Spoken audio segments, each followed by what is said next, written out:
Hello friends, ഇന്ന് നമുക്ക് കഞ്ഞിക്ക് കൂട്ടാൻ പറ്റിയ ഒരു പച്ചക്കായ് പുഴുക്ക് ഉണ്ടാക്കാം.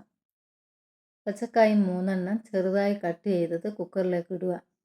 അതിലേക്ക് ഒരു പകുതി വല്യുള്ളി മുറിച്ചിടുക.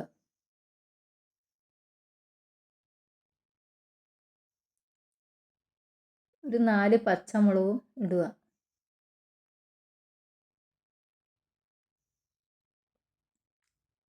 അര സ്പൂൺ മഞ്ഞൾപ്പൊടി, ആവശ്യത്തിനുള്ള ഉപ്പ്, പച്ചക്കായ് വേവാൻ ആവശ്യമായ വെള്ളവും ഒഴിച്ച് കുക്കർ അടച്ച് വെച്ച് 3 വിസിലിടുന്നത് വരെ വേവിക്കാം.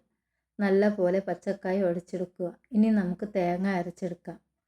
തേങ്ങയിലേക്ക് പെരിഞ്ചീരകം, ചെറിയ ഉള്ളിയും ചേർത്ത് നല്ലപോലെ പേസ്റ്റ് രൂപത്തിൽ അരച്ച് പച്ചക്കായിലേക്ക് ഒഴിക്കാം.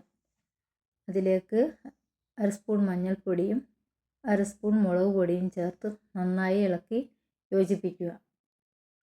കറി നല്ലപോലെ പതച്ച് കുറിയതിന് ശേഷം അതിലേക്ക് കറിവേപ്പില ഇടുക. ഇനി നമുക്ക് കറി തൂമിക്കാം. ഒരു കടായി അടുപ്പിൽ വെച്ച് അതിലേക്ക് വെളിച്ചെണ്ണ ഒഴിച്ച് കടുകും വറ്റൽമുളകും കറിവേപ്പിലയും ചേർത്ത് തൂമിച്ച് പച്ചക്കായിലേക്ക് ഒഴിക്കാം. കറി ലൂസായി പോകരുത്.